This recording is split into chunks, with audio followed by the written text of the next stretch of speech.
Rebirth of My Marvelous Queen. Episode 19. Flashback continue. Yamini की प्रतिज्ञा सुन अचानक मौसम बदलने लगा। आकाश में काले बादल छा गया, जैसे यामिनी के लिए अपना दुख जाता रहा हो। आज यामिनी खुद के किस्मत में दर्द अपने हाथों से लिखी थी। यामिनी की बातें सुन दक्षित के साथ वहां खड़ी परियों और देवताओं का रूह भी कांप गया। तभी स्वर्ग गुरु, जो सब कुछ सुन रहे थे, वो यामिनी से बोले, महारानी, आपने जो प्रतिज्ञा लिया है उसे पूरा करने में आपको हजारों वर्ष लग जाएगा। तब तक तो ये दानव सब कुछ खत्म कर देगा। स्वर्ग गुरु की बात सुन जहां यामिनी कुछ सोचने लगी, वही काल दक्षित के आंखों में चमक दिखने लगा। वो यामिनी से, तुम चाहे कितना भी जन्म ले लो लेकिन मुझे हरा नहीं पाओगी। जब तक तुम अपनी 3 जिंदगियां बिताकर आओगी तब तक मैं इस संसार का राज बन जाऊंगा। फिर तुम चाहकर भी मुझे रोक नहीं पाओगी। तुम्हारे त्रिकुट का अगला महाराज मैं यानी काल दक्षित बनेगा, और इसमें तुम तो क्या, तुम्हारे ईश्वर भी कुछ नहीं कर पाएंगे। दक्षित की बात सुन जहां बाकी सबके चेहरे पर परेशानी दिखने लगा, वही यामिनी के चेहरे पर अजीब सी मुस्कान, जिसे देख एक पल के लिए दक्षित भी उसकी खूबसूरती खो गया। यामिनी, तुम्हें ऐसा क्यों लगता है मेरे जाने के बाद तुम आजाद रह पाओगे?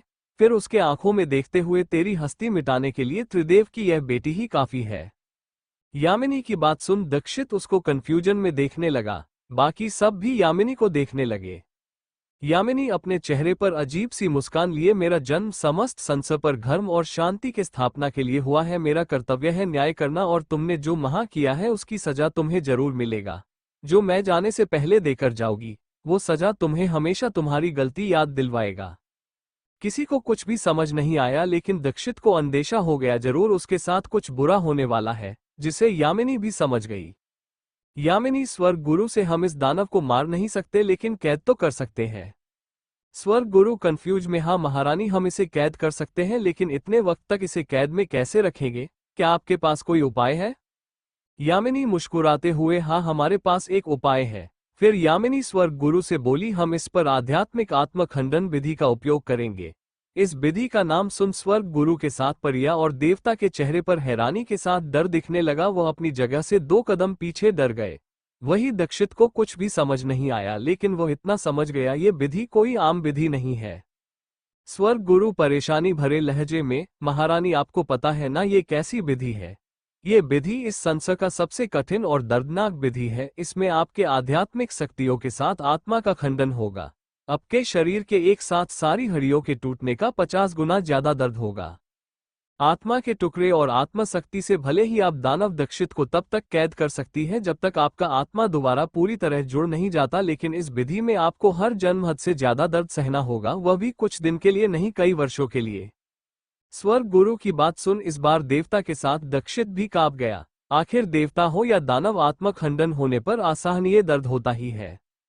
इन बातों को सुनकर भी यामिनी के चेहरे के भाव नहीं बदला। वो अपनी शांत आवाज में, हम सब कुछ जानते हैं और यकीन मानिए हमें हमारे फैसले का अफसोस नहीं होगा।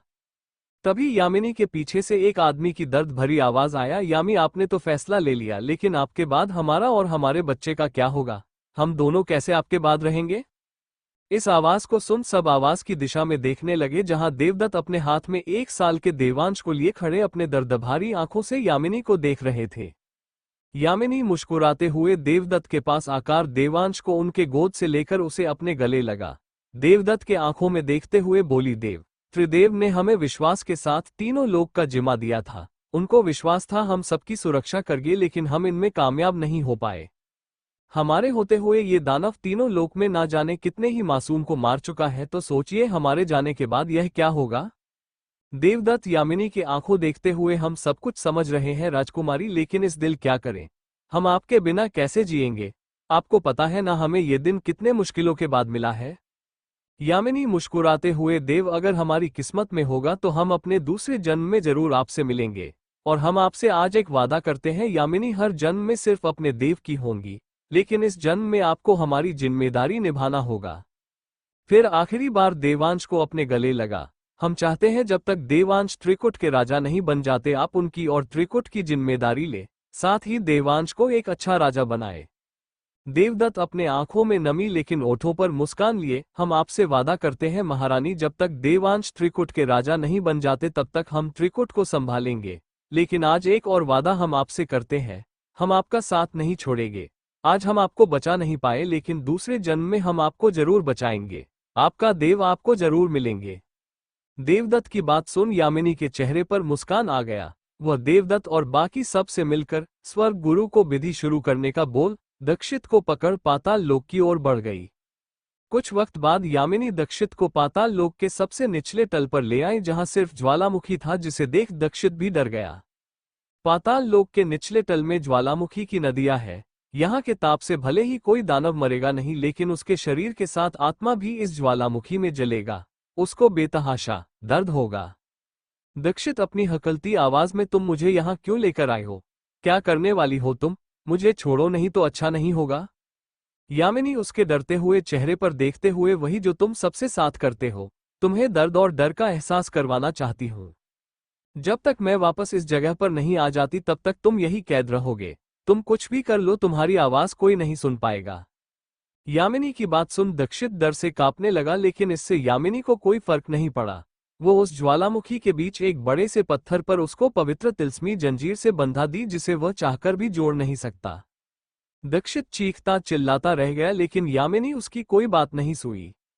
यामिनी उस जंजीर में अपनी आध्यात्मिक ऊर्जा डालकर उसको और शक्तिशाली बना दी। फिर उसके चारों तरह कई तरह की जादुई दिव्य घेरा बनाकर उस नदी को पवित्र मंत्रों से बांधकर बाहर दुनिया के सबसे शक्तिशाली हथियार, उसका तलवार जिसमें देवलोक के सारे देवों की शक्तियां हैं, उसे उस ज्वालामुखी नदी के आगे लगा दी। उस तलवार को यामिनी के अलावा निकालना तो दूर कोई छू भी नहीं सकता है।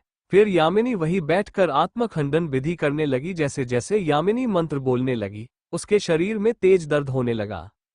यामिनी का पूरा शरीर लाल हो गया। जैसे जैसे यामिनी के आत्मा का खंडन होने लगा, उसके मुंह से दर्द भरी चीखें और शरीर से खून निकलने लगा। वहां यामिनी की दर्दनाक चीखें गूंजने लगा, जिसे सुन दक्षित का रूह भी कांपने लगा। कुछ देर बाद यामिनी के आत्मा का 4 टुकड़ा हो गया। यामिनी का पूरा शरीर लहूलुहान हो गया। यामिनी के आत्मा का 3 टुकड़ा वहां से गायब हो गया। एक आखिरी टुकड़ा उनके शरीर के बचा।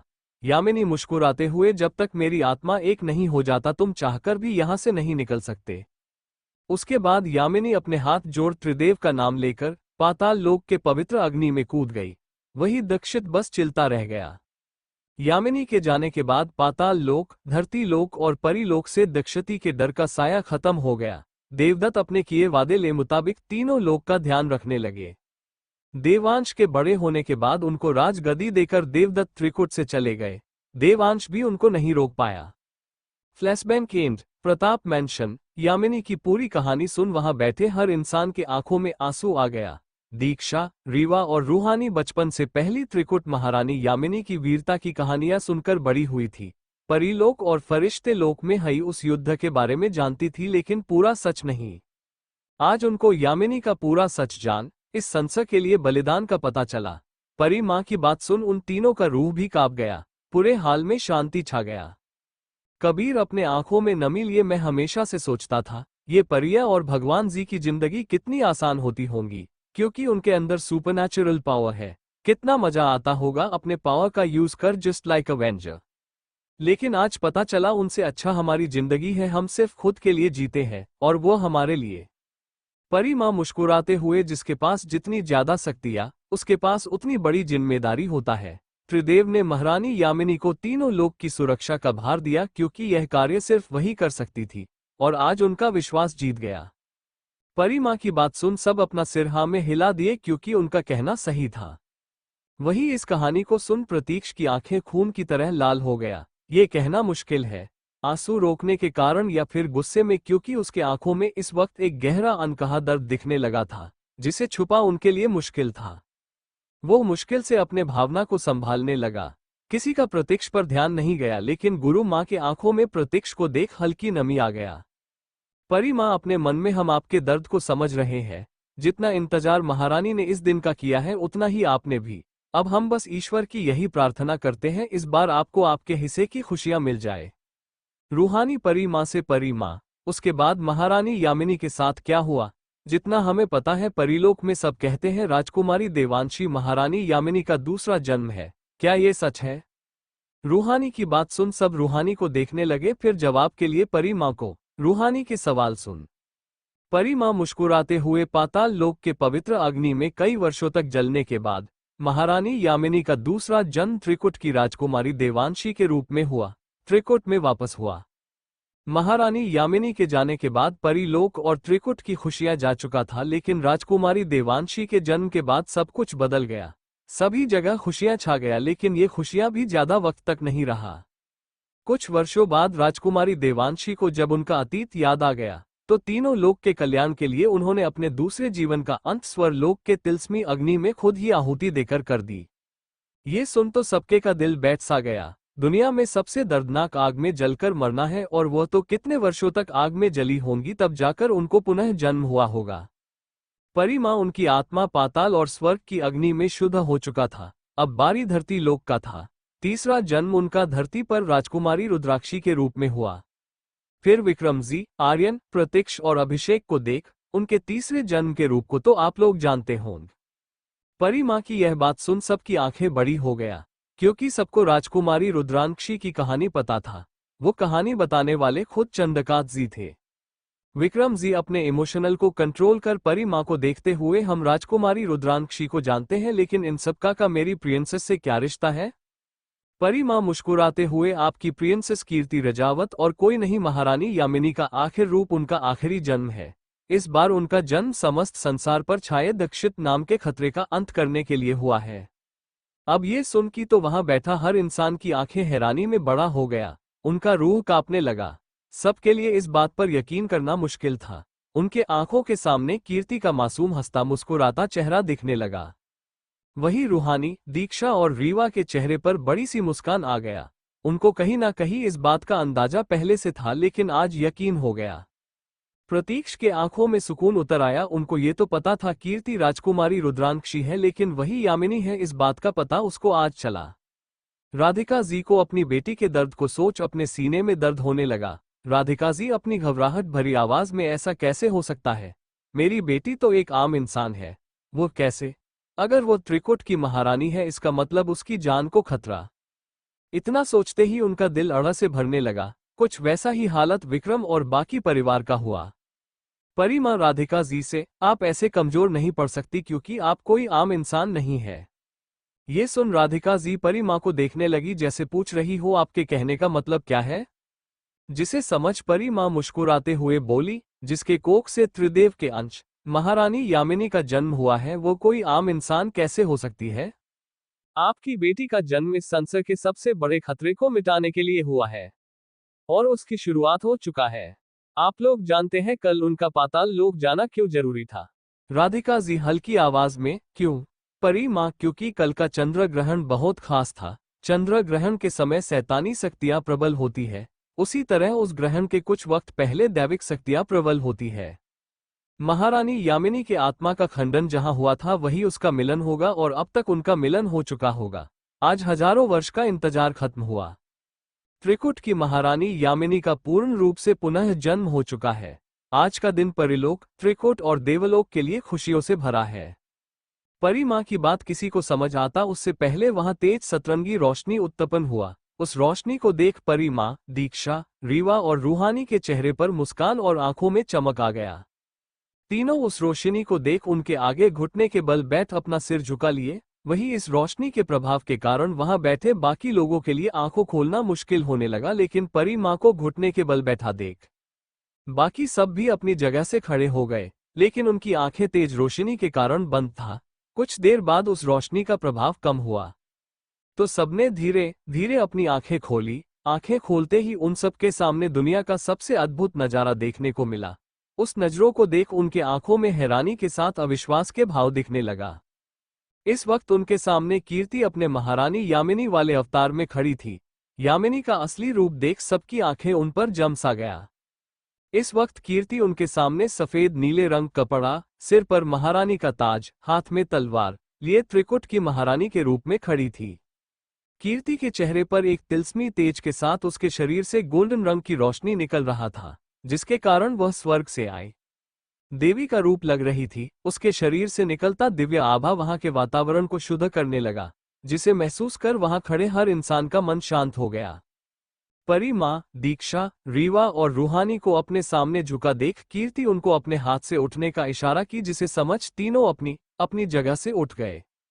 चंद्रकांत जी, हर्षवर्धन जी, रणविजय जी, वीणा जी, कल्याणी जी और मेनका जेड के आंखों में जहां कीर्ति को देख जिंदगी में आज पहली बार ईश्वर के बाद सिर झुका था, वहीं बाकी सबका का भी कुछ वही हाल था। कियान, वीर, अर्पित, आरुण, कृतिका, अंशी और बाकी बच्चों के आंखों में कीर्ति के इस रूप को देख एक सिस्टमीन के साथ डर भी लगने लगा। सबके मन में कई तरह के विचार आने लगा, लेकिन उन सब में कॉमन उनके अंदर कीर्ति को खोने का डर था। परी मां कीर्ति से, महारानी हमें आगे क्या करना है? आपको तो पता है वो दीक्षित आजाद हो चुका है और वो जरूर इस बार फिर से हम पर हमला करेगा। कीर्ति अपनी शांत आवाज में, हमारे होते हुए वो हमारे लोगों को चाहकर भी कुछ नहीं कर पाएगा। फिर गुरु मां से आप त्रिकुट और परिलोक की सुरक्षा देखिए। महाराज देवांश को हमारा संदेश मिल गया होगा। परी मां परेशानी भरे लहजे में, महारानी क्या इस बार फिर से परिलोक पर खतरा है? कीर्ति, इस बार वो कुछ नहीं कर पाएगा। वो कुछ करे उससे पहले हम वार करेंगे। आप सिर्फ पतिलोक की सुरक्षा देखिए। परी मां, हाँ महारानी बोल वहां से चली गई। उसके जाने के बाद कीर्ति, दीक्षा और रावी से आप दोनों जाकर त्रिकुटी सेना को तैयार कीजिए, हमें जल्द ही उनकी जरूरत पड़ेगा। दीक्षा और रावी भी अपना सिर झुका। जी महारानी बोल वहां से चली गई। अब कीर्ति का ध्यान रूहानी पर गया जो उसे ही देख रही थी। कीर्ति, रूहानी से आप परिलोक जाए, वहां रानी परी को आपकी जरूरत है। उनकी सारी बात आपको मानना है। याद रहे हमारे पास समय कम है। कीर्ति के आदेश देते ही रूहानी भी अपना सिर झुका वहां से चली गई। उन तीनों के जाने के बाद वहां बिल्कुल शांति छा गया। अब कीर्ति अपनी शांत नजरों से अपने परिवार को देखने लगी। अब कीर्ति के सामने उसका पूरा परिवार खड़ा उसे ही अपने आंखों में नमी लिए देख रहा था। अपने परिवार को देख कीर्ति अपने आंख बंद कर कुछ मंत्र बोली। अगले ही पल वह अपने कीर्ति वाले रूप में आ गई। भले ही कीर्ति वापस अपने पहले वाले रूप में आ गई, लेकिन अपने शरीर से निकलता आभा और चेहरे पर तेज चाहकर भी छुपा नहीं पाए। कीर्ति की भूरी आंखें इस वक्त पानी की तरह साफ और चेहरे पर सिर्फ शांति था, जिसे देख सब उसको देखते रह गए। चंद्रकांत जी अपना सिर झुका हल्की आवाज में, महारानी हमारे लिए क्या आदेश है? हमें क्या करना है? अपने दादा के मुंह से अपने लिए महारानी सुन कीर्ति का चेहरा जो कुछ देर पहले शांत था, उसके चेहरे पर नाराजगी वाले भाव आ गया। कीर्ति चंद्रकांत जेड के सामने खड़ा हो अपने कमर पर हाथ रख मुंह बनाकर नाराजगी भरे लहजे में बोली, दादू सच जानते ही आपने हमें पराया कर दिया, इसलिए आपने हमें महारानी क्यों बोला ना? अब हम आपसे बात नहीं करेंगे। बोल बच्चों जैसा गुस्से में मुंह फुला दी। वही कीर्ति को वापस पहले जैसा बिहेव करता देख सबके चेहरे पर हैरानी के साथ खुशी दिखने लगा। कीर्ति के गुस्सा करते ही चंद्रकांत जी जल्दी से कीर्ति के सामने खड़ा हो हड़बड़ते हुए, प्रिंसेस ऐसी कोई बात नहीं है, प्लीज अपने दादू को माफ कर दीजिए। आप तो हमारी जान है, हम आपको सपनों में भी कभी पराया नहीं समझ सकते हैं। उनकी बात सुन कीर्ति उनको तिरछी नजरों से देखने लगी, लेकिन कुछ बोली नहीं। चंद्रकांत जी हल्की आवाज में, आपकी सच्चाई जानने के बाद हमें लगा आपको महारानी वो इतना ही बोले थी। कीर्ति उनको देखते हुए सीरियस आवाज में, आपको लगा हम त्रिकुट की महारानी है तो अब आपकी प्रिंसेस नहीं रहे, इसलिए आपने हमें महारानी बोला, साथ ही हमारे सामने अपना सिर झुकाया। आप ऐसा सोच भी कैसे सकते हैं? फिर कीर्ति सबको देख हल्के गुस्से भरे स्वर ने, हमें इससे कोई फर्क नहीं पड़ता पिछले जन्म में हमारी क्या पहचान थी, हम कौन थे, इससे भी फर्क नहीं पड़ता बाकियों के लिए हमारी क्या पहचान है। आज के समय में दुनिया के लिए हम सिर्फ कीर्ति राजवत है, अपने पापा दादू भाइयों की प्रिंसेस और मम्मा दादी की गुड़िया। हमारी यह पहचान हमसे कोई नहीं छीन सकता, आप लोग भी नहीं। फिर सबको देख, हम आज भी आपकी वही कीर्ति है और हम चाहते हैं आप लोग हमें बिल्कुल पहले के जैसे ट्रीट करें। महारानी यामिनी, हम त्रिकुट और परिलोक के लिए हैं, हमें आप सबके नजरों में पहले वाली कीर्ति बनकर रहना है। कीर्ति की यह बात सुन सबके चेहरे पर मुस्कान आ गया। राधिका जी और विक्रम जी दोनों जल्दी से आकर अपनी बेटी को अपने गले लगा लिए, उनके आंखों में नमी आ गया। बाकी परिवार वालों के चेहरे पर भी मुस्कान आ गया। अपने माता पिता को कीर्ति के गले लगे देख आर्यन, आरुण और अर्पित भी जाकर उनके गले लग गए। उनको गले लगे देख बाकी सब एक साथ जोर से बोले, हम भी है, हमें भी लगे लगना है। अर्पित खुश होकर, तो इंतजार किसका है, इट्स फैमिली टाइम। सब एक साथ ग्रुप हग करते हैं। अर्पित के बोलते ही सब एक साथ ग्रुप हग किए। सबके चेहरे पर इस वक्त मुस्कान था। बीच में होने के कारण कीर्ति बिल्कुल दब गई। कीर्ति तेज आवाज में, क्या आप लोग आज मुझे सैंडविच बनाकर छोड़ोगे? कीर्ति की आवाज सुन सब उससे अलग हो गए। राधिका जी कीर्ति के गालों पर हाथ रख भराए गले से, आप सिर्फ हमारी बेटी है, हमारी गुड़िया। कीर्ति मुस्कुराते हुए हाँ में सिर हिला दी, जिसे देख राधिका जी मुस्कुराने लगी। तभी विक्रम जी चिढ़कर कीर्ति को राधिका जी अलग कर अपने गले लगा बोले, ये सिर्फ आपकी ही नहीं हमारी भी प्रिंसेस है। विक्रम को जलता देख सब हंसने लगे। सब एक एक कर कीर्ति से मिले। सबको पहले जैसा बिहेव करता देख कीर्ति काफी ज्यादा खुश हो गई। यही तो उसकी सच्ची दुनिया, उसकी खुशी थी। सब हाल में बैठकर बातें करने लगे। कीर्ति भी खुशी खुशी सबसे बातें करने लगी। बातें करते हुए कीर्ति राधिका जी से क्यूट आवाज में अपने पेट पर हाथ मुंह बनाकर बोली, मम्मा आपकी गुड़िया को बहुत तेज भूख लगा है, प्लीज कुछ टेस्टी सा खिला दो, मैं पिछले कितने दिनों से कुछ नहीं खाई हूँ। कीर्ति की बात सुन अब बाकी सबका ध्यान भी खाने पर गया। आज सुबह कोई ब्रेकफास्ट भी नहीं किया। आशा जी अपने सिर पर हाथ रख, बातों के चक्कर में किसी ने ब्रेकफास्ट भी नहीं किया। अब लंच का टाइम हो गया। फिर कीर्ति से, बच्चा आप थोड़ी देर वेट करो, हम जल्दी से लंच की तैयारी करते हैं। राधिका जी अपनी जगह से उठते हुए, गुड़िया हम अभी आपके लिए कुछ खाने को लाते हैं, बोल आशा जेड के साथ किचन में जाने लगी। बाकी लेडीज भी किचन में चली गई। दरअसल आज भी आशा जी सर्वेंट को अपने घर भेज दी थी, क्योंकि सबको इंपॉर्टेंट बात करना था। लेडीज के जाते ही रणविजय जी कीर्ति के आगे एक बॉक्स करते हुए बोले, प्रिंसेस आपको भूख लगा है ना, तब तक ये खाओ। उस बॉक्स में कुछ पेस्ट्री और कुकीज था। कीर्ति मुस्कुराते हुए खाने लगी, साथ ही बाकी सबको भी खाने को दी। कुछ ही देर बाद राधिका जी और अंजलि जी सबके लिए नाश्ता लाकर हॉल में रखकर वापस किचन में लंच की तैयारी करने चली गई। भूख तो सबको लगा था, इसलिए सब नाश्ता करने लगे। कीर्ति को विक्रम जी और चंद्रकांत जी दोनों मिलकर खिलाने लगे। तभी अर्पित को कुछ याद आया और वो कीर्ति से बोला, प्रिंसेस तुम्हें यहाँ से गए तो कुछ ही घंटे हुए हैं, फिर तुमने ऐसा क्यों बोला कि है काफी दिनों से भूखी हो। अब सब कीर्ति को देखने लगे, क्योंकि इस सवाल का जवाब सबको जानना था। कबीर, हाँ प्रिंसेस, इस सवाल का जवाब तो मुझे भी चाहिए। उनकी बात सुन कीर्ति खाते हुए, हमने ऐसा इसलिए बोला क्योंकि धरती और पाताल लोक के समय सीमा में काफी अंतर है। कियान, अगर समय का अंतर होगा भी तो ज्यादा से ज्यादा कुछ घटेगा, फिर दिन कहाँ से आ गया। कीर्ति सब पर बॉम्ब फोड़ते हुए, धरती का 1 घंटा पाताल लोक के 2 दिन के बराबर है, और हम पिछले 12 घंटे से पाताल लोक में हैं, मतलब पिछले 24 दिनों से हम पाताल लोक में थे। अब तो सब मुंह खोले कीर्ति को देखने लगे। वही प्रतीक्ष मुस्कुराने लगा, क्योंकि उसको इस बात का पहले से पता था। सबसे पहले आर्यन को होश आया। वो घबराहट भरे लहजे में, प्रिंसेस अगर तुम इतने दिनों से पाताल लोक में थी, मतलब तुमने 24 दिनों से कुछ नहीं खाया, तुम्हें कमजोरी हो गया होगा। फिर अमर से, तू बैठा बैठा क्या देख रहा है, जल्दी से प्रिंसेस को चेक करो, उसे कमजोरी हो रहा होगा। आर्यन की बात सुन सबको अब कीर्ति की चिंता होने लगा।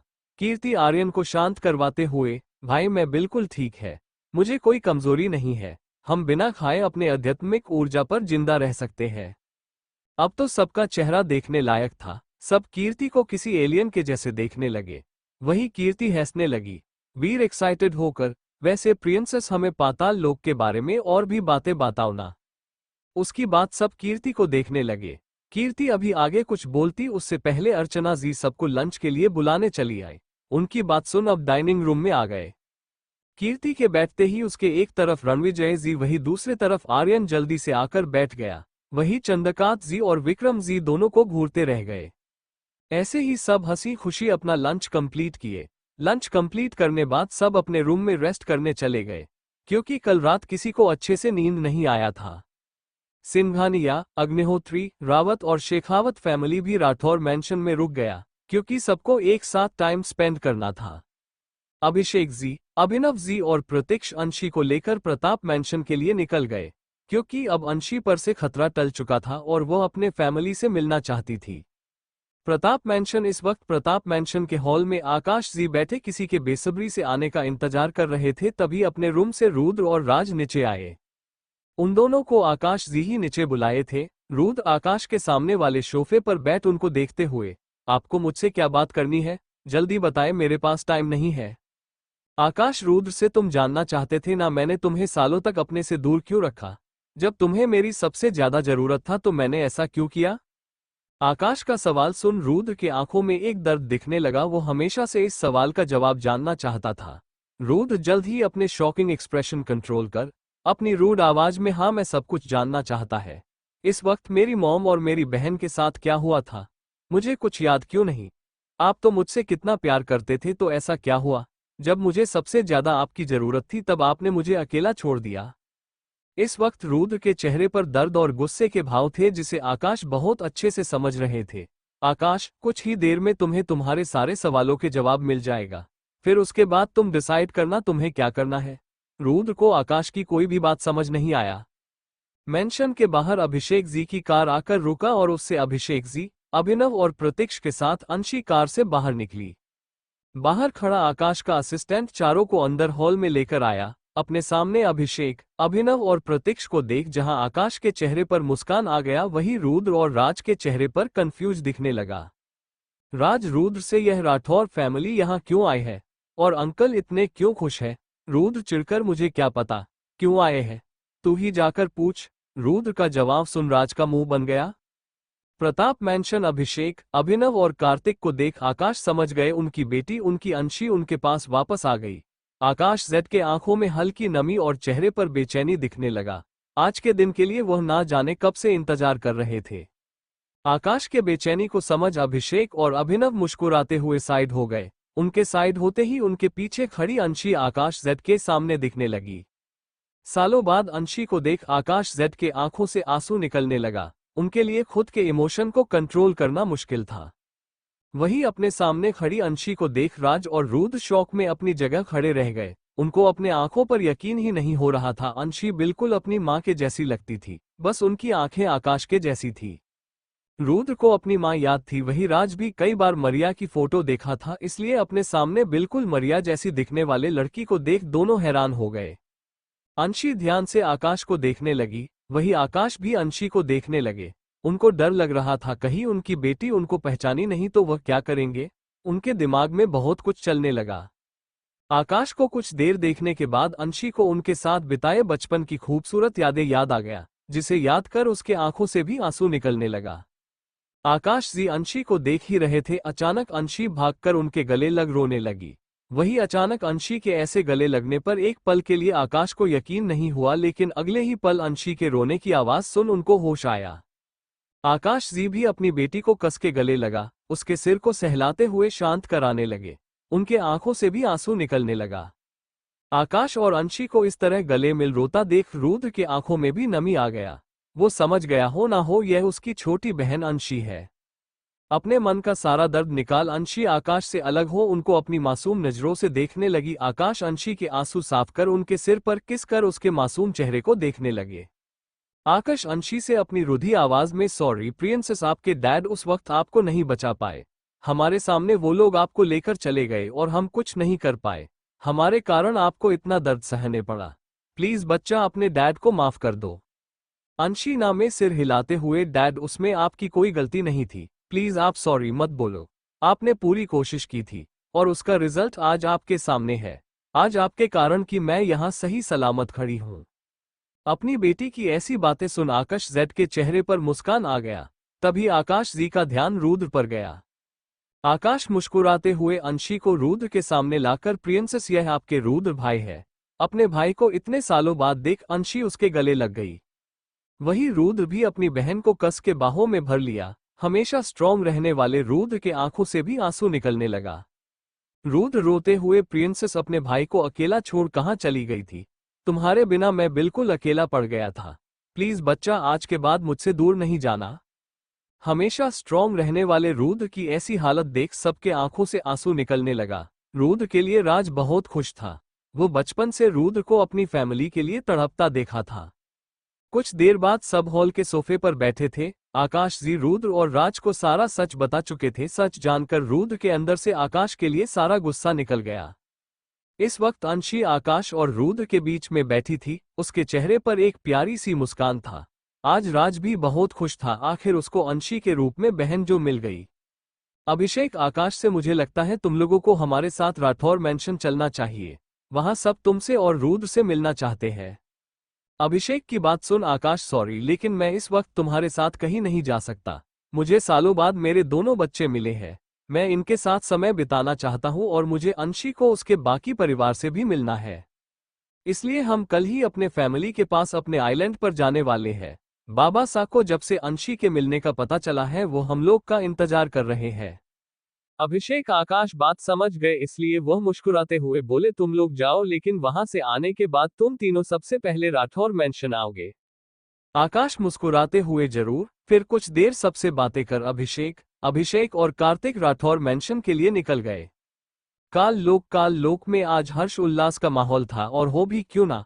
आज हजारों वर्ष बाद काल लोक के असली राजा, काल लोक के निर्माता काल दक्षित अपने लोक में वापस जो आ चुके थे।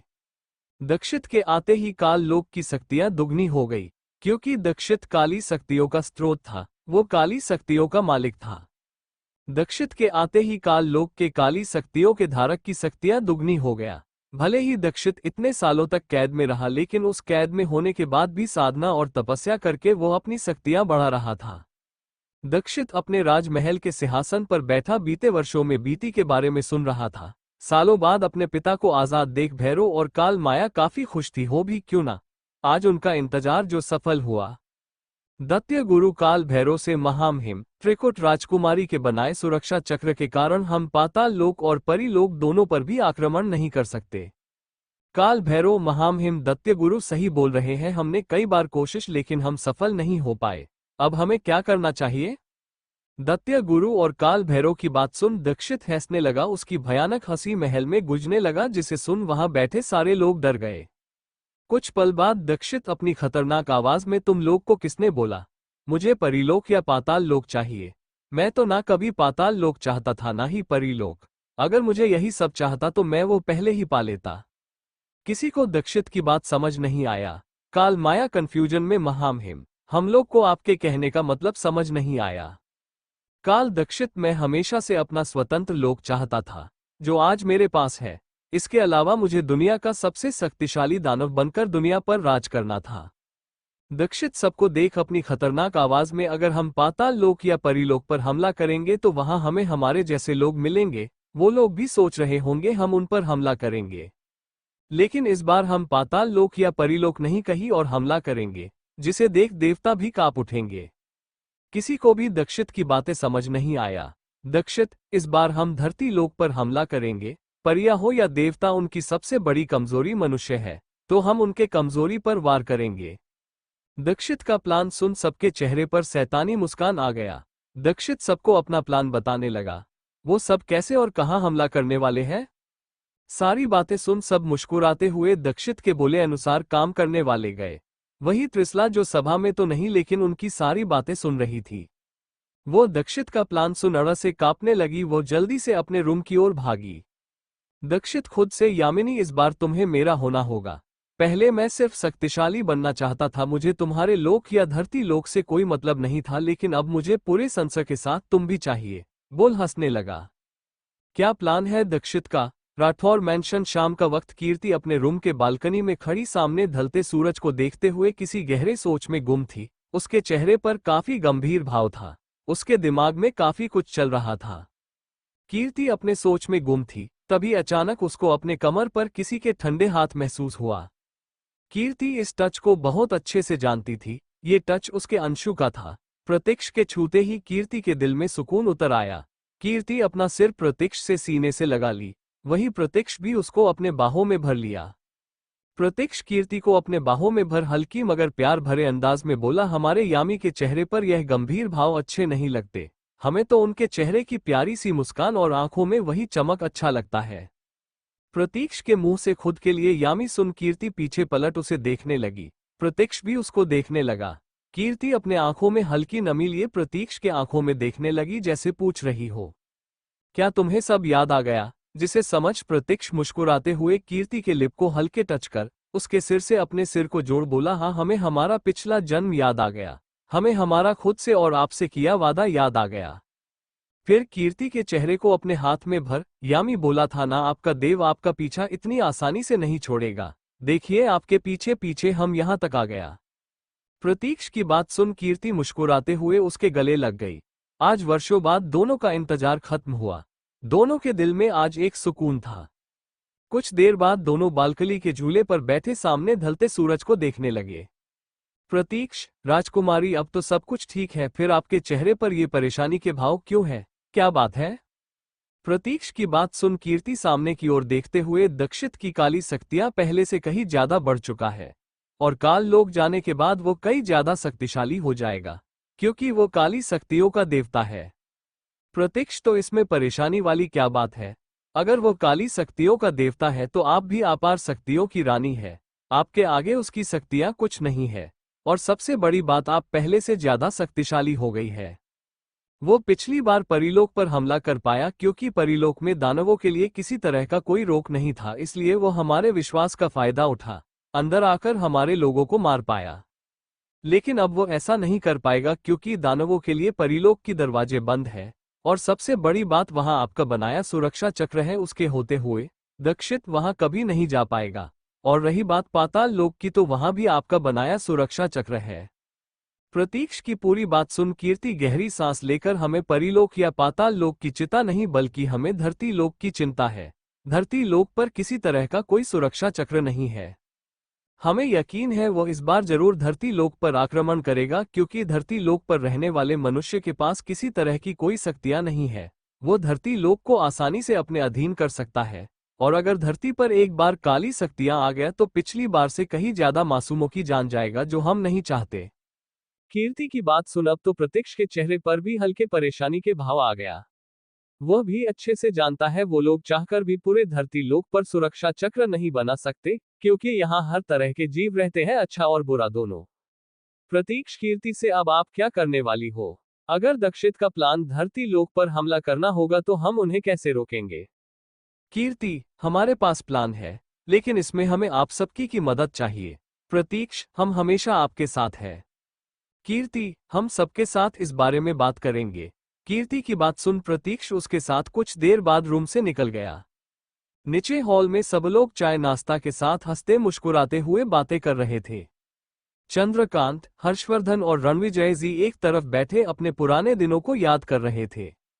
वही विक्रम, अभिषेक, अभिनव, माधव, विक्रांत, प्रणव और ऋतिक बसीनस की बातें करने में बिजी थे। घर की सारी लेडीज किचन में हंसते मुस्कुराते बातें करते हुए डिनर की तैयारी कर रही थी। वीर, अर्पित, आरुण, कियान, कृतिका, कियारा, आर्यन, अमर, रेयांश, कबीर और कार्तिक एक साथ बैठे सुबह जो कुछ हुआ उसके बारे में बातें करते हुए हंस मुस्कुरा रहे थे। कीर्ति और प्रतीक्ष अपने कमरे से निकल नीचे आने लगे, तभी उनका ध्यान अपने हंसते मुस्कुराते परिवार पर गया। उनके चेहरे पर भी मुस्कान आ गया। कीर्ति अपने मन में सोचा ना था, इतना दर्द सहने के बाद जिंदगी में इतनी खुशियां मिलेगी। भले ही कुछ पल के क्यों ना हो, लेकिन मुझे मिला। हम नहीं जानते आगे क्या होगा, हम रहेंगे या नहीं, लेकिन आज हम खुद से वादा करते हैं चाहे कुछ भी हो जाए, हम अपने इस परिवार को कुछ नहीं होने देंगे, साथ ही इनके जैसे बाकी परिवार को भी कुछ नहीं होने देंगे, चाहे इसके लिए हमें अपनी जान ही क्यों ना देना पड़े। फिर प्रतीक्ष और कीर्ति भी सबके साथ बैठ बातें करने लगे। कीर्ति के बोलने पर आज सब लोग यही रुकने वाले थे। सबने खुशी खुशी अपना डिनर कंप्लीट किया। रणविजय, चंद्राकत, हर्षवर्धन, मेनका, कल्याणी और वीणा जी अपने रूम में रेस्ट करने चले गए। घर की बाकी लेडीज के साथ कियारा और कृतिका भी अपने रूम में चली गई, लेकिन कीर्ति के कहे अनुसार विक्रम, विक्रांत, अभिनव, माधव, प्रणव, ऋतिक, अभिषेक, कबीर, अमर, प्रतीक्ष, आर्यन, रेयान स्टडी रूम में आ गए। उनके पीछे कियान, आरुण, वीर और अर्पित भी जिद करके सबके साथ स्टडी रूम में आ गए। विक्रम जी सीरियस आवाज में कीर्ति से, प्रिंसेस, आपको हम सबसे एक साथ क्या बात करनी थी? कीर्ति गहरी सांस लेकर, डैडा, हमें आप लोग की हेल्प चाहिए। इस बार दक्षित होना हो धरती लोक पर हमला करेगा। परिया और पाताल लोक में रहने वाले लोग खुद को उन काली शक्तियों से बचा सकते हैं, लेकिन मनुष्य नहीं। और वो क्यों? ये बात आप लोग जानते हो। अगर दक्षित और उसकी सेना धरती पर आक्रमण किया तो हम चाहकर भी सबको बचा नहीं पाएंगे। हमारे बचाने के पहले ही काफी कुछ बर्बाद हो जाएगा। इसलिए हम चाहते हैं आप लोग हमारी मदद करें। माधव जी सीरियस आवाज में, प्रिंसेस, ये भी पूछने वाली बात है, हम आपका साथ जरूर देंगे, आप बस हुकुम करो। माधव जी बात सुन कीर्ति मुस्कुराने लगी, फिर सबको अपना प्लान बताने लगी। कीर्ति का पूरा प्लान सुनकर सबके चेहरे पर खुशी के साथ एक्साइटमेंट दिखने लगा। कबीर खुश होकर, पिछली बार उनको सिर्फ ट्रेलर दिखाया था, इस बार पूरी फिल्म दिखाऊंगा, बहुत मजा आएगा। कबीर की बात सुन सब मुकराने लगे, तभी कियान, वीर, आरुण और अर्पित एक साथ, हम भी इन सब में आपका साथ देंगे। आर्यन सीरियस आवाज में, इन सब में बहुत खतरा है, तुम लोग नहीं आओगे। आरुण भाई प्लीज प्रिंसेस का साथ हम भी देना चाहते हैं और आप हमें ऐसा करने से नहीं रोक सकते क्योंकि आप भी प्रिंसेस की हेल्प कर रहे हो। फिर कीर्ति भी प्लीज प्रिंसेस हमें अपनी मदद करने दो, हम अपना ख्याल रखेंगे। चारों के जिद करने पर कीर्ति मान गई। कीर्ति के हाँ बोलने पर कियान, वीर, आरुण और अर्पित काफी खुश हो गए। वो दिल से अपनी बहन की मदद करना चाहते थे। पहले कीर्ति नहीं चाहती थी ये लोग उसका साथ दे क्योंकि कीर्ति जो करने वाली थी उसमें काफी खतरा था, लेकिन इनके जिद करने के बाद वह मान गई। कीर्ति इनको अच्छे से प्रोटेक्ट कर सकती थी। कीर्ति उन चारों को देख, मैं आप लोग की बात मान रही हूं लेकिन आप लोग वही करेंगे जो आर्यन भाई कहेंगे। आपको खुद का ध्यान रखना होगा। चाहे कुछ भी हो आप लोग पर एक खरोच भी नहीं आनी चाहिए। चारों एक साथ, हम वादा करते हैं चाहे कुछ भी हो हम खुद को प्रोटेक्ट करेंगे। फिर कीर्ति सबको देख, हमें इन दिनों देश में होने की सारी घटना पर ध्यान देना होगा। अगर आप लोग को कोई भी बात ओड लगे तो हमें बताएंगे। अभी के लिए आप लोग हमारे दिए काम को जल्द से जल्द पूरा करें। हमें सब कुछ तैयार चाहिए। आर्यन प्रिंसेस आप टेंशन मत लो, हम बेस्ट टीम तैयार करेंगे। विक्रम जी हाँ प्रिंसेस हम भी आपका दिया काम जल्दी से कंप्लीट कर देंगे। फिर कुछ देर बातें कर सब अपने रूम में चले गए। प्रतीक्ष को कुछ काम आ गया इसलिए वो अपने रूम में चला गया। कीर्ति जैसे ही अपने रूम में आई उसको अपने रूम में रूहानी बैठी मिली। रूहानी के चेहरे पर परेशानी के साथ कंफ्यूज के भाव थे, जिसे देख कीर्ति समझ गई जरूर कुछ हुआ है। कीर्ति रूम का गेट बंद कर अंदर आकर बोली, क्या हुआ, इतनी परेशान क्यों हो? रूहानी पहले कीर्ति को प्रणाम की क्योंकि चाहे कुछ भी हो कीर्ति उनकी महारानी थी। कीर्ति अपना सिर हिला दी। रूहानी परेशानी भरे लहजे में, महारानी परेशानी वाली बात है, दीक्षित जरूर कुछ बड़ा करने वाला है और हमें यकीन है उसका टारगेट इस बार धरती लोक होगा। कीर्ति बिना किसी भाव के पूरी बात बताओ, क्या किया उसने? कीर्ति के बोलने पर रूहानी बोलने लगी, जब से दीक्षित काल लोक गया है वहां की काली शक्तियां और भी ज्यादा प्रबल हो गया है। उसके जाने के कुछ वक्त बाद ही काल भैरव अपनी काली सेना के साथ काल लोक से बाहर निकला कर धरती लोक पर आया है। इसके अलावा हमें पूरी बात नहीं पता। भले ही उसके धरती पर आने के बाद धरती पर ऐसा कुछ नहीं हुआ जिसे हमें उनके चाल का कुछ पता चले, लेकिन हमें यकीन है वह जरूर कुछ भयानक करने वाला है जो मनुष्य के लिए सही नहीं होने वाला है। रूहानी की बात सुन भी कीर्ति बिल्कुल शांत रही। उसके दिमाग में काफी कुछ चलने लगा। कीर्ति रूहानी से, ठीक है आप काल लोक पर नजर रखें, साथ ही हमने जो रानी परी को काम दिया था उसको पूरा करने में उनकी मदद करें, हमें जल्द ही उसकी जरूरत पड़ेगा। रूहानी महारानी हम उस काम में लगे हैं, आधा काम हो गया, पूरा होते ही हम आपको सूचना दे देंगे। अब हम चलते हैं। कीर्ति हमें सिर हिला दी। रूहानी जैसे वहां से जाने लगी।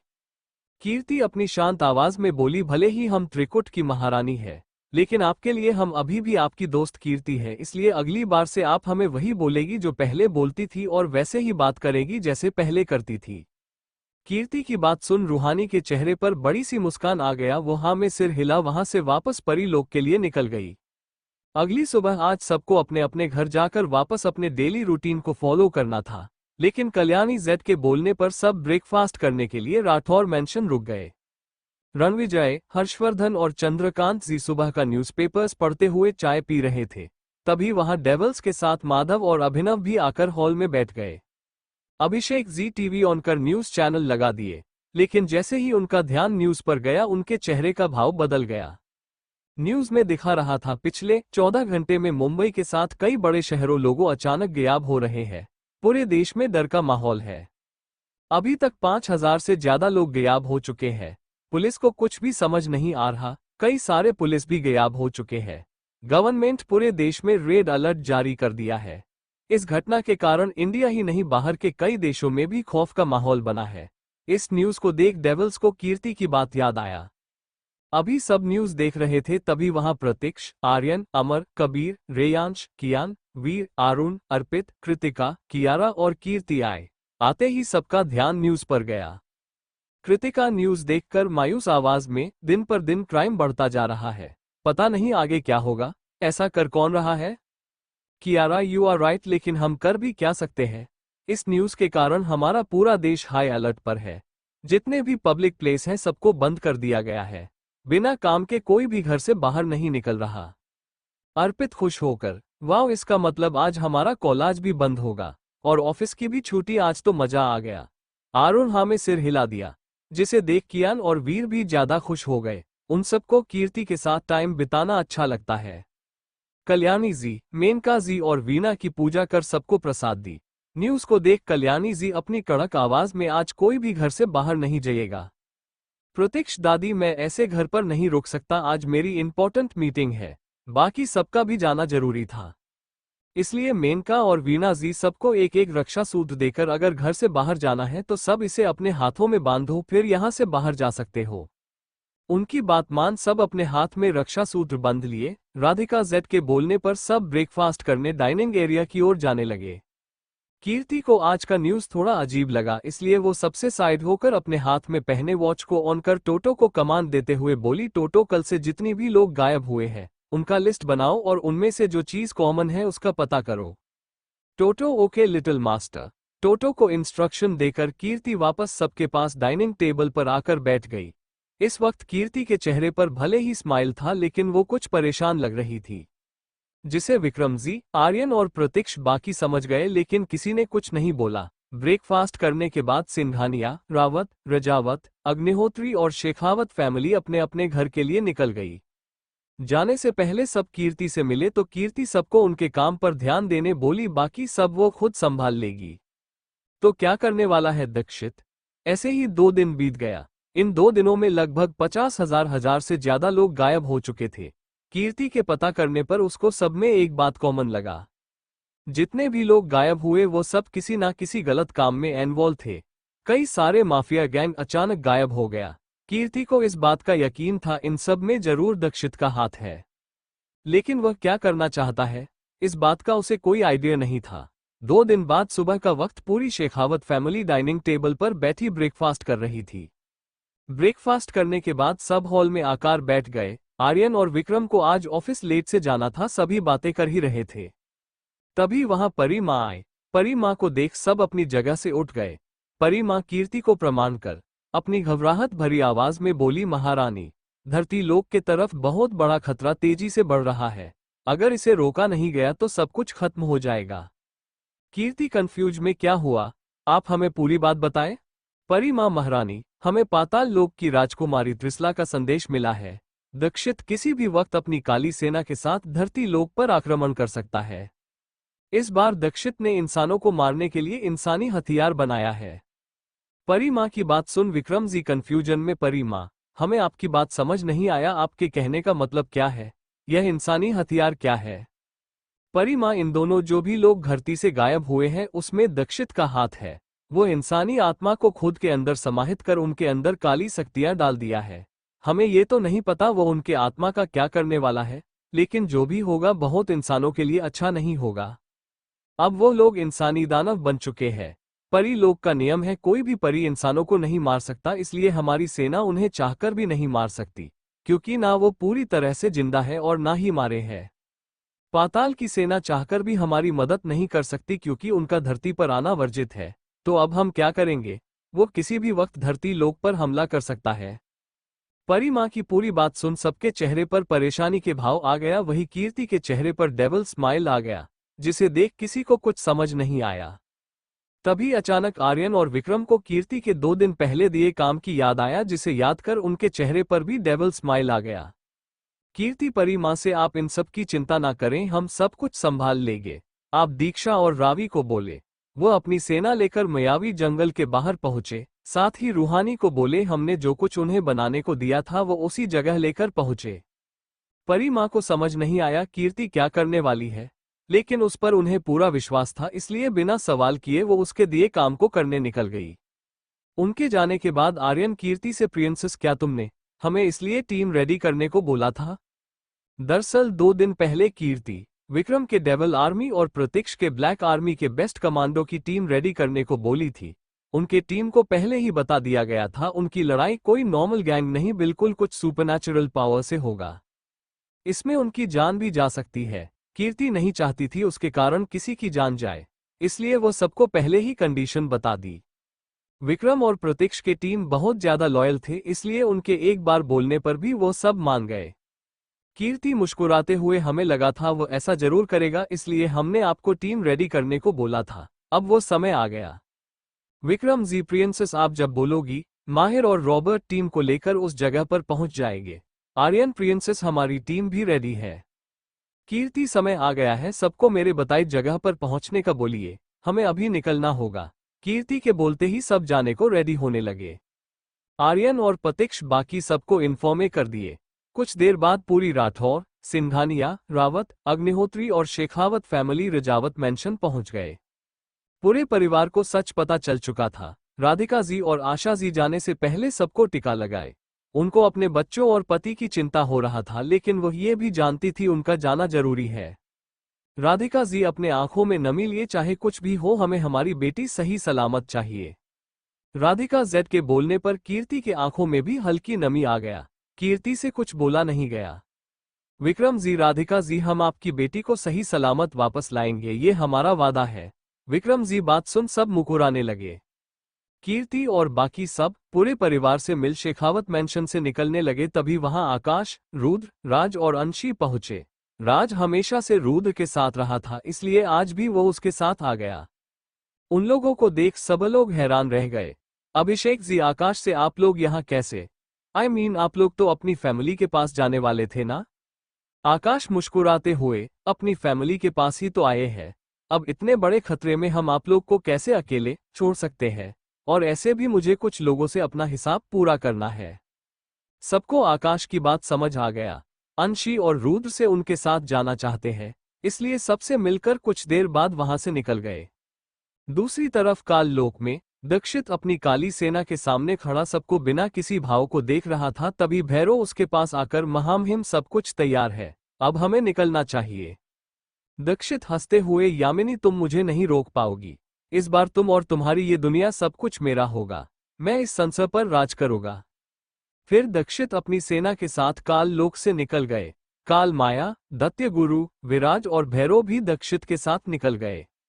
वो लोग जैसे ही मायावी जंगल से बाहर निकले, अपने सामने खड़े लोगों को देख सब अपनी जगह पर रुक गए। इस वक्त उनके सामने कीर्ति अपने पूरे टीम के साथ खड़ी थी। आगे कीर्ति अपनी त्रिकुटी सेना के साथ अपने यामिनी वाले अवतार में खड़ी थी। उसके साथ दीक्षा, रीवा और रूहानी भी अपने असली रूप में खड़ी थी। वहीं उसके पीछे आर्यन और विक्रम की आर्मी खड़ी थी। सबने सफेद कपड़े पहने थे और सबके हाथ में तलवार था। ये सब रूहानी परी लोक से कीर्ति के कहने पर बनवाकर लाई थी। उनके कपड़े और हाथ में पकड़े तलवार दोनों खास था। अपने सामने यामिनी को देख दक्षित हंसते हुए, आपके इस अदा पर हम कल भी कायल थे और आज भी कायल हैं महारानी यामिनी। आपका सबसे 2 कदम आगे रहना हमें बहुत अच्छा लगता है। फिर कीर्ति को अपनी गहरी नजरों से देखते हुए, सच कहे तो आप पहले से कई ज्यादा खूबसूरत लगने लगी है। लगता है हमें दोबारा आपसे मोहब्बत हो गया। आपके इस खूबसूरत चेहरे पर याद कर हमने 2000 वर्षों की कैद कटी। अब आप भी हमारी होंगी और ये दुनिया भी हमारा होगा। हम यहाँ के महामहिम और आप हमारी महारानी बनेगी। अभी भी मौका है, आपके पास हमारे साथ मिल जाए, उसके बाद हम पूरे ब्राह्मण पर राज करेंगे। दक्षित की बात सुन जहां प्रतीक्ष के साथ कीर्ति के भाइयों और डेवल्स का खून खौलने लगा, उनका दिल कर रहा था वो इसी वक्त दक्षित को मार दे, लेकिन वह चाहकर भी कुछ नहीं कर सकते थे। दक्षित की बात सुनकर कीर्ति के चेहरे पर कोई एक्सप्रेशन नहीं आया, लेकिन उसकी आंखें लाल हो गया। कीर्ति अपनी लाल आंखों से दक्षित को घूरते हुए अपनी कठोर आवाज में, विनाश काले विपरीत बुद्धि, ध्यान से देखो दक्षित, तुम्हारा अंत तुम्हारे सामने खड़ा है। हमने तुम्हें दूसरी जिंदगी जीने का मौका दिया, लेकिन तुमने वापस वही रास्ता चुना जो पहले चुना था। अब तुम्हारा अंत होने से कोई नहीं रोक सकता। पिछली बार तुम्हें जिंदगी जीने का मौका मिला था, लेकिन इस बार ऐसा कुछ नहीं होगा। इस बार तुम्हारे साथ तुम्हारी काली दुनिया का अंत होगा। काल दक्षित हंसते हुए, देखते हैं किस पर कौन राज करता है। आज शाम तक तुम हमारी रानी बनकर हमारे राजमहल में बैठोई। बोल अपने काली सेना के साथ कीर्ति के सेना पर हमला कर दिया। कीर्ति भी अपने सेना के साथ पलटवार करने लगी। कीर्ति, आर्यन, प्रतीक्ष, दीक्षा, रीवा और रूहानी त्रिकुटी सेना के साथ दक्षित और उसकी काली सेना से लड़ने लगे। वहीं विक्रम, अभिषेक, विक्रांत, प्रणव, ऋतिक, अमर, कबीर, रेयांश, कियान, वीर, अरुण, अर्पित, रुद्र, राज, कियान, आकाश, अंशी और बाकी की डेविल्स आर्मी और ब्लैक आर्मी के साथ दक्षित की मनुष्यदाव सेना से लड़ने लगी। वक्त के साथ वहां का माहौल भयानक होने लगा। कीर्ति के दिए हथियार के कारण विक्रांत और बाकी सबको लड़ने में कोई परेशानी नहीं हुआ। साथ ही रूहानी के दिए कपड़े के कारण उन पर चाहकर भी काली सेना अपना वार नहीं कर पा रही थी, क्योंकि उनका वार उन पर ही पलट रहा था। कुछ देर बाद दक्षित के आधा से ज्यादा सेना मारे जा चुके थे। वही कीर्ति इस वक्त चंडी के अवतार लिए दक्षित के काली सेना का तेजी से खत्म करने लगी। लड़ते हुए आकाश और विराज एक दूसरे के सामने आ गए। दोनों के आंखों में एक दूसरे को मारने का जुनून देखा जा सकता था। आकाश विराज को देखते हुए, आज आपको आपके किए की सजा मिलेगा। इस दिन का इंतजार मैंने वर्षों से किया है।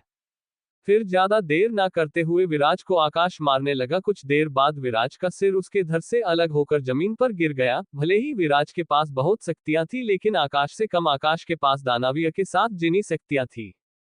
काल माया भी सबको मारने में लगी थी। तभी उसका ध्यान अंशी पर गया। अंशी को देख उसके आंखों में शैतानी चमक दिखने लगा। वो तुरंत अंशी के सामने आकर खड़ी हो गई। अपने सामने काल माया को देख अंशी के चेहरे पर डर दिखने लगा। वो अपने कदमों को पीछे लेने लगी। वही अंशी को डरता देख काल माया जोर जोर से हंसने लगी। काल माया हंसते हुए, भले ही उस दिन तुम मेरे हाथ से बच गई, लेकिन आज नहीं बच पाओगी। आज तुम्हें मारकर तुम्हारी शक्तियां मैं लेकर रहूंगी। बोल जैसे ही अंशी पर वार की, कोई अंशी को अपनी तरफ खींच उसको अपने गले लगा लिए। अंशी को गले लगने वाला रुद्र था। रुद्र अंशी को ऊपर से नीचे तक चेक करते हुए, प्रिंसेस आप ठीक हो ना? आपको कुछ हुआ तो नहीं? रुद्र को देख अंशी डर के मारे उसके गले लग रोने लगी।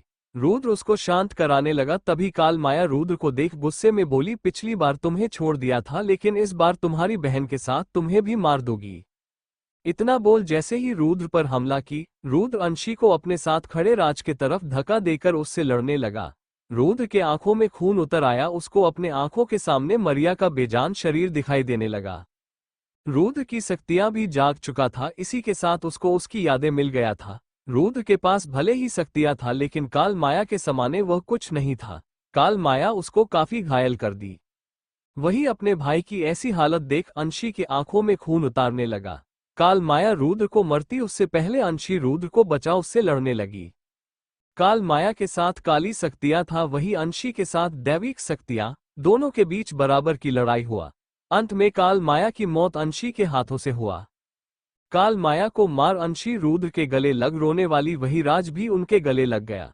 फिर उन दोनों का मूड सही करने के लिए, यार तुम दोनों गले बाद में मिल लेना, पहले अपने इन रिश्तेदारों की खातिरदारी तो करो। राज की बात सुन दो हंसते हुए वापस दुश्मनों से लड़ने लगे। एक तरफ विक्रम और अभिषेक मिलकर दैत्य गुरु को अधमारा कर दिए। अभिषेक गुस्से, तुझे बहुत शौक है ना बलि देने का, आज हम तेरी बलि देंगे। विक्रम जी गुस्से में चिल्लाते हुए, तेरे कारण हमें हमारी बेटी हमारी रुद्राक्षी को खोना पड़ा था, आज उसकी कीमत तुम्हें चुकाना होगा। इतना बोल दोनों बेरहमी से दैत्य गुरु को मार दिए। दैत्य गुरु चिल्लाता रह गया। पिछले जन्म में रुद्राक्षी के मौत के पीछे दैत्य गुरु का सबसे बड़ा हाथ था। अब तक शाम होने वाला था। दक्षित की सारी सेना मर गया। त्रिकुटी सेना के काफी परिया और फरिश्ते घायल कुछ थे। बहुत की मौत भी हो गया, लेकिन कोई नहीं रुका। प्रतीक्ष और भैरव में कड़ी लड़ाई होने लगा। प्रतीक्ष के आंखों के सामने उसके पिछले जन्म का नजारा आने लगा। कैसे? काल भैरव के कारण उसकी रुद्राक्षी मरी थी। भैरव प्रतीक्ष दोनों एक दूसरे को टक्कर देने लगे। दोनों ही शक्तिशाली थे। तभी उनके बीच आर्यन भी आकर उसका साथ देने लगा। कुछ देर बाद दोनों मिलकर भैरव को बेरहमी से मार गिराए। अब सिर्फ दक्षित ही बचा था। उसकी पूरी काली सेना, यहां तक कि मनुष्य दानवी सेना भी खत्म हो चुका था। दक्षित और कीर्ति के बीच जबरदस्त लड़ाई होने लगा। कीर्ति जानती थी जब तक सही समय नहीं आ जाता वो दक्षित को नहीं मार सकती है।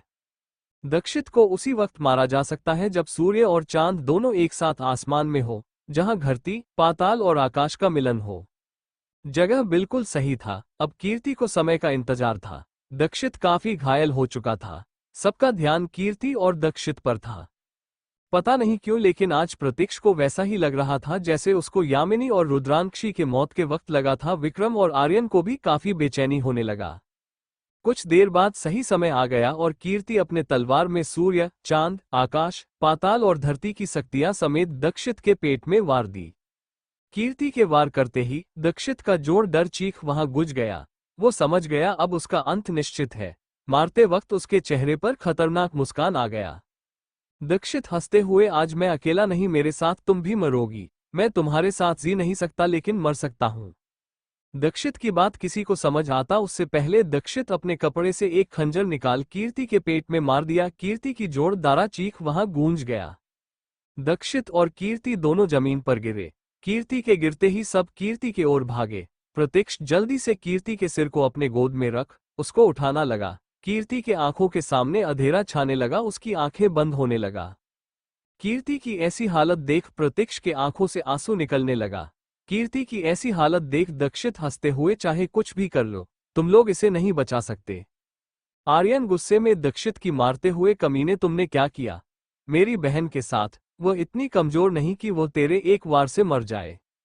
आर्यन की बात सुन दक्षित उखाड़ती सांस से हंसते हुए, तुमने सही कहा, उसे किसी हथियार से नहीं मारा जा सकता, इसलिए मैंने अपनी 2000 वर्षों की साधना की शक्तियां में 50,000 मनुष्य की काली आत्मा के साथ उसकी बुराई को मिला एक ऐसा शस्त्र बनाया जिसके वार से यामिनी तो क्या देवता भी नहीं बच सकते। वह ना ही जी पाएगी और ना ही मर पाएगी। इतना बोल वो आखिरी बार दर्द से चिल्लाते हुए मर गया। दक्षित के मारते ही उसके शरीर के साथ बाकी काली सेना का शरीर भी धुआं बनकर उड़ गया। कीर्ति के बेजान शरीर को अपने गोद में लिए प्रतीक्ष एक तक उसके पीले पड़ चुके चेहरे को देखने लगा। उसके आंखों में सामने उसकी पिछली 2 जिंदगियां चलने लगा। यामिनी से मिलना, उनका प्यार, उनका बच्चा, उनकी खुशियां, उनका अलग होना, दूसरा जन्म, फिर मौत और वापस अपनी मोहब्बत के लिए स्वर्ग के सारे कानून तोड़ तीसरा जन्म लेना। विक्रम, आर्यन, अरुण और अर्पित अपनी प्रिंसेस की ऐसी हालत के देख रोने लगे। बाकी सब भी रोने लगे। कियान को कीर्ति की ऐसी हालत देख सदमा लग गया। माधव जी की कियान की हालत देख डर लगने लगा। अमर जल्दी से कीर्ति को चेक किया। कीर्ति की सांसें रुक चुका था, जिसे देख वह रोने लगा। सबका दर्द आंसू के रूप में बाहर आने लगा। आकाश में काले बादल छा गया। तभी वहां त्रिकुट के राजा रानी परी मां रानी परी के साथ स्वर्ग महागुरु आ गए। कीर्ति की ऐसी हालत देख उनके आंखों से भी आंसू निकलने लगा, लेकिन किसी के पास कीर्ति को बचाने का कोई तरीका नहीं था। स्वर्ग महागुरु प्रतीक्ष से, महाराज हमें महारानी को लेकर जाना होगा। उनकी बात सुन अचानक प्रतीक्ष को होश आया और वह गुस्से में दहाड़ते हुए, हमारी यामी को कोई हाथ नहीं लाएगा, कोई भी नहीं। प्रतीक्ष का ये रूप देख वहां आए परिया देवता के साथ स्वर्ग गुरु भी एक पल के लिए कांप गए। परी मां, लेकिन महाराज हमें महारानी को ले जाना होगा, अब उन्हें कोई नहीं बचा सकता। दक्षित ने जिस हथियार से इन्हें मारा है उस हथियार के कारण महारानी का अध्यात्मिक कोर खत्म हो चुका है, अब बस ये शरीर बचा है। परी मां की बात सुन प्रतीक्ष अपनी लाल आंखों में घूरते हुए अपनी खतरनाक आवाज में, खबरदार, अगर मेरी जान के खिलाफ एक भी बुरा शब्द बोला तो जिस संसार के लिए मेरी जान ने अपनी जान दी है उसे तुम लोगों की आंखों के सामने जलाकर राख कर दूंगा और तुम लोग चाहकर भी नहीं रोक पाओगे। फिर सारी परिया देवता और स्वर्ग गुरु को देख, आप लोग को तो मेरी सच्चाई पता ही होगा। आज भी मैं वही देवदत्त हूँ जिसका खौफ पूरे संसार में था। सालों पहले सिर्फ अपनी जान के लिए मैं बदला था, वापस मुझे वही बनने पर मजबूर मत करो। प्रतीक्ष का ये रूप देख सारी परिया और देवता पीछे हट गए। फिर प्रतीक्ष कीर्ति के हाथ को अपने हाथ में लेकर ऊपर आसाम की ओर देखते हुए अपनी तेज आवाज में बोला, त्रिदेव, क्या यही है आपका इंसाफ? जिसने आपकी बनाई इस दुनिया के लिए इतने दर्द सहे, अपनी जिंदगी, अपनी खुशियां, सब कुछ कुर्बान कर दिया, उसके लिए यही था आपका इंसाफ? आपके दिए वरदान के कारण समस्त संसार खतरे में पड़ गया और उसे बचाने के लिए आपकी यह बेटी ने अपनी कई जिंदगियां खुशी खुशी कुर्बान कर दी। तो क्या उसके कुर्बानी का यही अंजाम होना चाहिए? आज आपको अपने इस भक्त के साथ इंसाफ करना होगा, अपने अस्तित्व का प्रमाण देना होगा, नहीं तो आगे कोई भी आपके बनाए इस दुनिया को बचाने के लिए खुद की कुर्बानी नहीं देगा। प्रतीक्ष के इतना बोलते ही वहां तेज हवा चलने लगा। अचानक काले आसमान के तेज रोशनी चमकने लगा। इसी साथ त्रिदेव सबके सामने प्रकट हुए। अपने सामने ब्रह्मा, विष्णु और शिव को देख सबने अपने हाथ जोड़ सिर झुका लिए, यहां तक प्रतीक्ष ने भी। कीर्ति को देख तीनों ने अपने हाथ ऊपर किए। उनके ऐसा करते ही उनके हाथ से सुनहरी रोशनी निकल कीर्ति के शरीर में जाने लगा और फिर कीर्ति के शरीर से काला रंग का धुआं बाहर निकलने लगा। कुछ वक्त बाद कीर्ति ने अपनी आंखें खोली। आंखें खोलते ही कीर्ति का ध्यान सबसे पहले अपने पास बैठे प्रतीक्ष पर गया। कीर्ति को वापस अपनी आंखें खोलते ही सबके चेहरे पर मुस्कान आ गया। प्रतीक्ष जल्दी से कीर्ति को अपने गले लगा लिया। वही कियान जो किसी पत्थर के जैसे जमा था, कीर्ति के होश आते ही उसको होश आया। कुछ पल बाद प्रतीक्ष कीर्ति से अलग हो सामने देखने लगा। कीर्ति जब अपने सामने देखी तो त्रिदेव को देख वह भी उनको प्रणाम की। ब्रह्मदेव, आप हमारे उम्मीद पर खड़े उतरे। आपके कारण इस संसार से इतना बड़ा संकट टला है, इसलिए हम आपको एक नया जीवन देते हैं। विष्णुदेव, आपने अपने जीवन, अपनी खुशियों से आगे हमेशा अपने कर्तव्य को चुना है और आपके इस फैसले ने हमें बहुत पसंद किया है। हमारा आशीर्वाद है, आप अनंत काल तक त्रिकुट की महारानी बनी रहेगी। आपका ये जीवन खुशियों से भरा होगा। शिवदेव, आपके अंदर समस्त संसार के लिए निश्चल प्रेम की भावना है, इसलिए हम आपको आशीर्वाद देते हैं। आपका दीर्घ आयु हो और आपको हर तरह की खुशियां अपने मिले इस जीवन को आप अपने परिवार के साथ धरती पर बिताकर दूसरे जन्म में वापस त्रिकुट की रानी बनेगी। अगले जन्म में भी आपका ये परिवार आपको मिलेगा। फिर त्रिदेव प्रतीक्ष को देखने लगे। तीनों के चेहरे पर मुस्कान आ गया। तीनों प्रतीक्ष और कीर्ति को खुश रहने का वरदान देकर गायब हो गए। उनके जाते ही सब कीर्ति से मिलने लगे। सबके चेहरे पर खुशी था। कीर्ति से मिलकर सारी परियां जा चुकी थी, लेकिन दीक्षा, रीवा और रूहानी कीर्ति के साथ धरती पर रुक गई। उन दोनों को देख रेयांश, अमर और कबीर काफी खुश हो गए। सब अपने घर के लिए निकल गए। 3 साल बाद आज पूरे रजावत मैंशन को किसी दुल्हन के जैसे सजाया गया था। लोग इधर से उधर भाग रहे थे। मैंशन के गार्डन को काफी खूबसूरती से सजाया गया था। बीच में एक बड़ा सा मंडप लगा था। उसके चारों तरह कई सारी कुर्सियां लगी थी। शाम का वक्त पूरा रजावत मैंशन सितारों के जैसे चमक रहा था। मंडप के पास लगे कुर्सियों पर शहर के कई सारे बड़े लोग बैठे थे, यहाँ तक कि मिनिस्टर भी बैठे थे। आज का दिन सबके लिए खुशियों वाला था। आज प्रतीक्ष और कीर्ति की शादी थी। इन 3 सालों में काफी कुछ बदल गया था। प्रतीक्ष के सारे दोस्तों की शादी हो गया था। कृतिका, आर्यन, कियारा, कार्तिक की शादी 2 साल पहले ही हो गया था। वही रेयांश, रूहानी, कबीर, रीवा, अमर, दीक्षा का 6 महीने पहले। कीर्ति और प्रतीक्ष उस वक्त काफी बिजी थे, इसलिए दोनों ने शादी नहीं की। कीर्ति दुनिया की जानी मानी साइंटिस्ट के साथ टेक्नोलॉजी के दुनिया में उसको भगवान मानते हैं। रेड गोल्डन कॉम्बिनेशन के रॉयल सरवेनी पहने, सिर पर सहरा सजाए, प्रतीक्ष मंडप में बैठा बेसब्री से अपनी दुल्हन के आने का इंतजार कर रहा था। इस वक्त वो आसमान से उतरा सहजदा लग रहा था। कबीर, अमर और रेयांश उसके पास खड़े उसको चिढ़ा रहे थे। कुछ वक्त बाद उसका इंतजार खत्म हुआ और कीर्ति अपने भाइयों के साथ अपने डैडा का हाथ पकड़े मंडप की ओर आने लगी। कीर्ति को देख प्रतीक्ष की तो जैसे सांसें ही रुक सा गया। वही शादी में आए मेहमान और फैमिली वाले मंत्रमुग्ध होकर सामने से आ रही शहजादी को देखने लगे। लाल गोल्डन कॉम्बिनेशन का राजस्थानी लहंगे के साथ हल्का ब्राइडल मेकअप और राजस्थानी गहने में वो जानट की शहजादी लग रही थी। उसकी खूबसूरती को शब्दों में बयां नहीं किया जा सकता है। प्रतीक्ष को एक तक अपनी जान को देखता रह गया। उसको पता ही नहीं चला कब कीर्ति उसके सामने आकर खड़ी हो गई। रेयांश के हिलाने पर उसको होश आया। प्रतीक्ष अपना हाथ आगे कर कीर्ति को मंडप में अपने पास बिठाया। कीर्ति और प्रतीक्ष के बैठते ही शादी शुरू हो गया।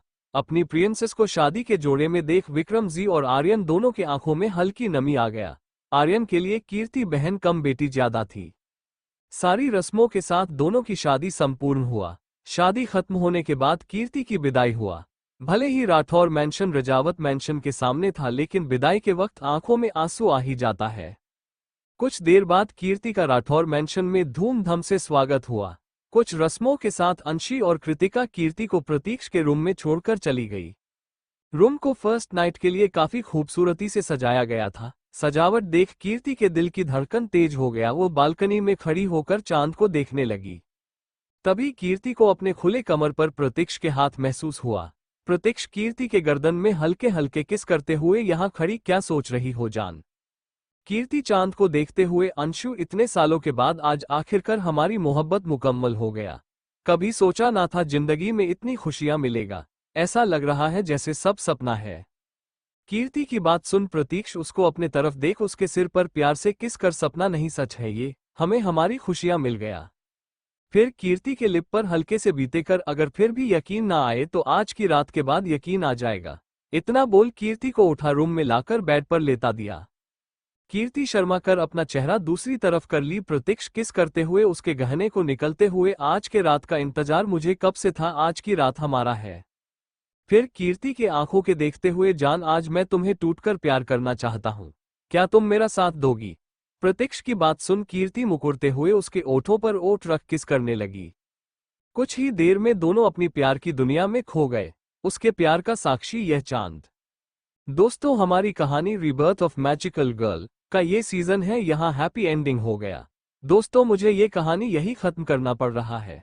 अगर आप लोग का रिस्पांस अच्छा रहा तो इसका दूसरा सीजन आएगा, क्योंकि इस कहानी में काफी कुछ बचा है, लेकिन ये सीजन यही खत्म होता है। उम्मीद है आप लोग को कहानी अच्छी लगी होगी। Thank you for listening. मुझे उम्मीद है आपको ये स्टोरी पसंद आई होगी। अगर आपको पसंद आई है तो प्लीज लाइक और कमेंट करना ना भूलें और मोर स्टोरीज के लिए सब्सक्राइब करें। मिलते हैं नेक्स्ट वीडियो में।